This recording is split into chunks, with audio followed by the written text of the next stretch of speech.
السلام علیکم۔ Welcome to my channel story voice. Story پسند آنے کی صورت میں لائک کر دیجیے، چینل کو سبسکرائب کر کے پیارا سا کمنٹ لازمی کیجیے۔ اسٹوری کا عنوان ہے حرام کو چھوڑنے کا نتیجہ۔ دمشق میں ایک بہت بڑی مسجد ہے کہ جو مسجد جامعہ توبہ کے نام سے مشہور ہے۔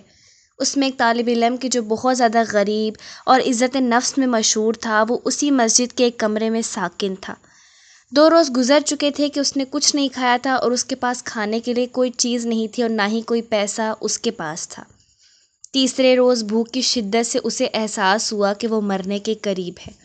سوچنے لگا کہ اب میں اس حالت میں ہوں کہ شرعاً حتیٰ کہ مردار اور یا ضرورت کے مطابق چوری جائز ہے، اسی بنا پر چوری کا راستہ بہترین راہ تھی۔ شیخ طنطاوی کہتے ہیں، یہ سچا واقعہ ہے اور میں ان لوگوں کو اچھی طرح جانتا ہوں اور اس واقعے کی تفصیل سے آگاہ ہوں۔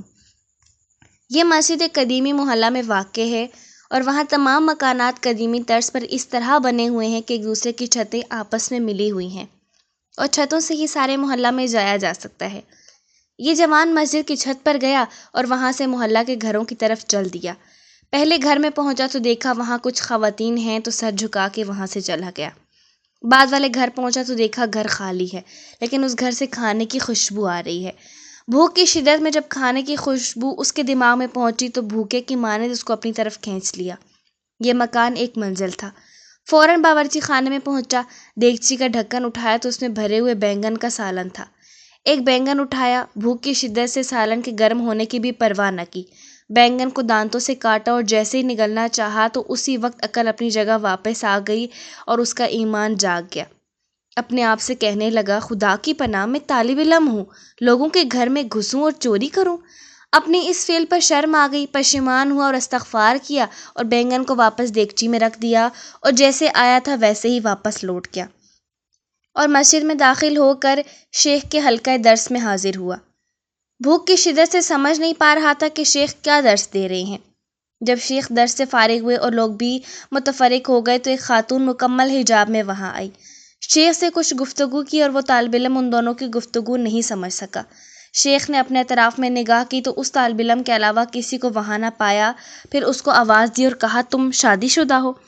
جوان نے کہا، نہیں۔ شیخ نے کہا، تم شادی نہیں کرنا چاہتے؟ جوان خاموش رہ گیا۔ شیخ نے پھر کہا، مجھے بتاؤ تم شادی کرنا چاہتے ہو یا نہیں؟ اس جوان نے جواب دیا، خدا کی قسم، میرے پاس ایک لقمہ روٹی کے لیے پیسے نہیں ہیں، میں کس طرح شادی کروں؟ شیخ نے کہا، یہ خاتون آئی ہے، اس نے مجھے بتایا کہ اس کا شوہر وفات پا گیا ہے اور اس شہر میں ہے اور اس کا دنیا میں سوائے ایک ضعیف چچا کے کوئی عزیز اور رشتہ دار نہیں ہے۔ اپنے چچا کو یہ ساتھ لے کر آئی ہے اور وہ اس وقت مسجد کے ایک کونے میں بیٹھا ہوا ہے اور اس خاتون کو اس کے شوہر سے گھر اور مال ورثے میں ملا ہے۔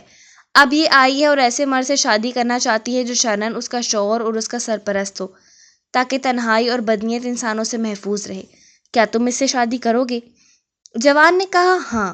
اور پھر اس خاتون سے پوچھا کہ تم اس کو اپنے شوہر کے طور پر قبول کرتی ہو؟ اس نے بھی مثبت جواب دیا۔ شیخ نے اس خاتون کے چچا اور 2 گواہوں کو بلا کر ان دونوں کا نکاح پڑھ دیا اور اس طالب علم کے بجائے خود اس خاتون کا حق مہر ادا کیا اور پھر اس خاتون سے کہا، اپنے شوہر کا ہاتھ تھام لو۔ اس نے ہاتھ تھام لیا اور اپنے گھر کی طرف شوہر کی رہنمائی کی۔ جب گھر میں داخل ہوئی تو اپنے چہرے سے نقاب ہٹا دیا۔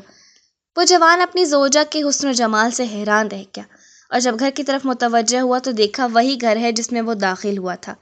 زوجہ نے شوہر سے پوچھا کہ تمہیں کچھ کھانے کے لیے لے آؤں؟ کہا، ہاں۔ اس نے دیگچی کا ڈھکن اٹھایا تو بینگن کو دیکھا اور بولی، عجیب ہے، گھر میں کون آیا تھا اور اس نے بینگن کو دانتوں سے کاٹا ہے؟ وہ جوان رونے لگا اور اپنا قصہ اس کو سنا دیا۔ زوجہ نے کہا، یہ تمہاری امانت داری اور تقویٰ کا نتیجہ ہے کہ تم نے حرام بینگن کھانے سے اجتناب کیا تو اللہ نے سارا گھر اور گھر کی مالکہ کو حلال طریقے سے تمہیں دے دیا۔ بہت خوبصورت اور قابل غور تحریر ہے۔ سبحان اللہ۔ جب کوئی اللہ کی خاطر کسی گناہ کو ترک کرے اور تقویٰ اختیار کرے تو اللہ اس کے مقابل میں بہتر چیز اس کو عطا کرتا ہے، بے شک۔